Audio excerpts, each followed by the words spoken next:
Hello बच्चों, कैसे हैं आप? उम्मीद करती हूँ आप बढ़िया और एकदम मजे में होंगे, खुश होंगे और लाइफ को एंजॉय कर रहे होंगे। बिल्कुल खुश रहिए, स्वस्थ रहिए, मस्त रहिए, भाई यही तो जीवन जीने का आधार है। देखिए, जब हम खुश होते हैं ना तो कार्य भी निपुणता से करते हैं। तो चलिए रहते हैं खुश और बढ़ते हैं अपने अध्याय की ओर। हम पढ़ने वाले हैं आज देश की शान सरदार पटेल जी के बारे में। तो बच्चों, हमारे देश में अनेक महापुरुषों ने जन्म लिया है। उन्हीं में से एक थे सरदार वल्लभ भाई पटेल। सरदार पटेल एक ऐसे व्यक्ति थे जिन्होंने हमारे देश को एकता के सूत्र में बांधा, यानी हमारे देश को एक किया था। जानिए उनके जीवन से संबंधित कुछ विशेष बातें। आइए इस पाठ में हम उनके जीवन से संबंधित कुछ विशेष बातें जानेंगे। तो बच्चों, गुजरात प्रांत में एक गांव था। उसमें एक बालक रहता था। एक बार बालक की बगल में एक बहुत बड़ा फोड़ा हो गया। घर में सभी लोग परेशान थे। इलाज के लिए जर्राह को बुलाया गया। यह जर्राह अजीब तरीके से इलाज करता था। कोई मरहम या दवाई नहीं देता था। उसने लोहे की छड़ को आग में तपाकर, यानी कि आग में अच्छे से जलाकर लाल कर लिया, लेकिन छोटे बच्चे के फोड़े पर तपती हुई छड़ छुआने की हिम्मत नहीं कर पा रहा था। यानी कि वो नहीं कर पा रहा था कि इतनी गर्म छड़ को बच्चे के फोड़े पर लगाए। उस साहसी बालक ने जर्राह के हाथ से गर्म छड़ को लेकर अपने फोड़े पर चुभा दिया। फोड़े से लाल लहू निकलने लगा, लेकिन वह बालक रोया नहीं। जानते हो यह साहसी बालक कौन था? यह थे हमारे प्रिय नेता सरदार वल्लभ भाई पटेल। बच्चों, एक बार ये अदालत में किसी मुकदमे के विषय में बहस कर रहे थे। तभी इन्हें एक तार मिला।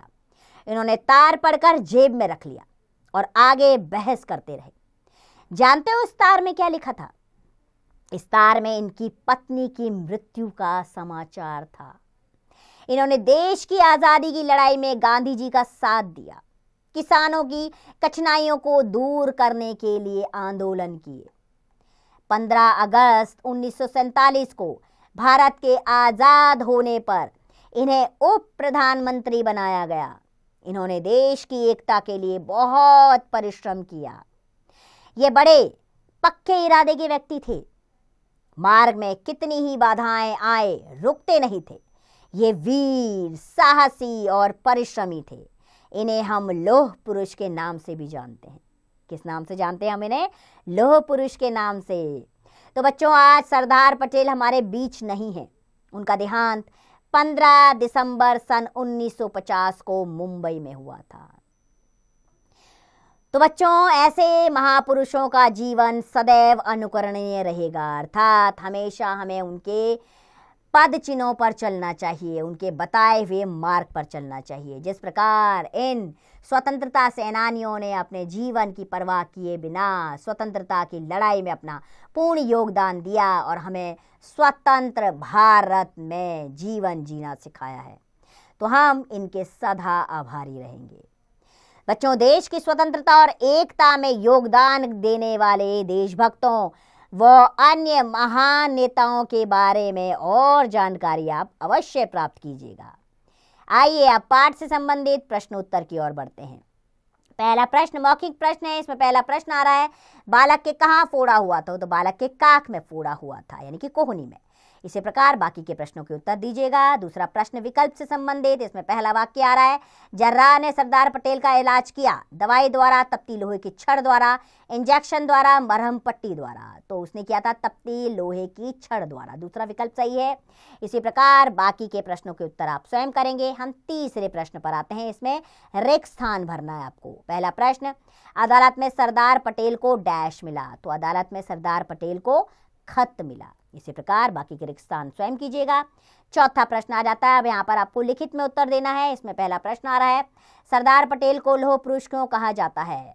सरदार पटेल ने बहुत साहसी तरीके से कार्य करते हुए भारत को एकता के सूत्र में बांधा, इसलिए उन्हें लौह पुरुष कहा जाता है।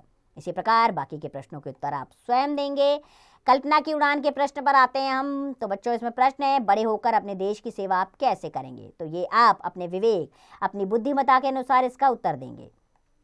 भाषा के बारे में, यानी कि यहाँ पर व्याकरण से संबंधित प्रश्न आ रहे हैं। पहला प्रश्न है, दिए गए शब्दों का वाक्य में प्रयोग कीजिए। नेता, हमारे देश में अनेक क्रांतिकारी नेता हुए हैं। इसी प्रकार बाकी के शब्दों के वाक्य प्रयोग स्वयं कीजिएगा। दूसरा प्रश्न है, शब्द के जिस रूप से उसके संख्या में एक होने का पता चलता है उसे एक वचन, और जिससे संख्या में अनेक होने का पता चलता है उसे बहुवचन कहते हैं। जैसे कि सुई, सुइयाँ, दवाई, दवाइयाँ, बच्चा, बच्चे। ऐसे ही क्या करना है, एक वचन से बहुवचन बनाना है शब्दों में। जैसे छड़, छड़का, छड़ों, बहुवचन हो जाएगा। इसी प्रकार बाकी के शब्दों के बहुवचन आप स्वयं बनाएंगे। हम विषय संवर्धन गतिविधियों पर चलते हैं। इसमें पहला प्रश्न आ रहा है, सरदार पटेल ने किस प्रकार देश को एकता के सूत्र में बांधा? जानकारी एकत्र कीजिए। अब आपका कार्य बनता है कि आप जाइए, सरदार पटेल के बारे में और जानकारी प्राप्त कीजिए और कैसे उन्होंने देश के अन्य अनेक राज्यों को, यानी कि अलग अलग राज्यों को एकता के सूत्र में बांधने का कार्य किया। अगला प्रश्न, विद्यालय के फैंसी ड्रेस प्रतियोगिता में सरदार पटेल की वेशभूषा पहनकर अभिनय कीजिए। बिल्कुल, बड़े प्यारे प्यारे लगते हैं बच्चों जब बच्चे जो हैं सरदार वल्लभ भाई पटेल की वेशभूषा में आते हैं। अगला प्रश्न है, आज़ादी से पहले भारत देश पर किसका अधिकार था? पता कीजिए। तो आज़ादी से पहले भारत देश पर अंग्रेजों का अधिकार था, ये पता है ना। चौथा प्रश्न, नाम लिखिए। देश के वर्तमान प्रधानमंत्री कौन है और देश के वर्तमान राष्ट्रपति कौन है? तो आपके देश के वर्तमान प्रधानमंत्री नरेंद्र मोदी हैं और आपके वर्तमान राष्ट्रपति हैं द्रौपदी मुर्मू जी। इसी प्रकार और भी जानकारियाँ एकत्र कीजिएगा अपने क्रांतिकारी नेताओं के बारे में। तो मुझे उम्मीद है कि सरदार वल्लभ भाई पटेल के बारे में जानकर आप भी बहुत आश्चर्य से भर गए होंगे कि किस तरह का व्यक्तित्व था उनका, जिन्होंने अपने देश, अपने भारत देश को एकता के सूत्र में बांधने का कार्य किया। इसी प्रकार के नेताओं के बारे में जानकारी प्राप्त कीजिए और समझिए इन्होंने किस प्रकार का योगदान भारत देश के लिए दिया है और किस प्रकार आपको भी अपने देश को विकास के पथ पर पहुंचाने के लिए कार्य करना है। उम्मीद करती हूँ आप भी इस पाठ से समझ गए होंगे कि आपको क्या करना है। इसमें छिपी हुई सीख अवश्य आप अपने जीवन में अपनाएंगे। तो खुश रहिए, स्वस्थ रहिए, मस्त रहिए और इस पाठ का अभ्यास करते रहिए।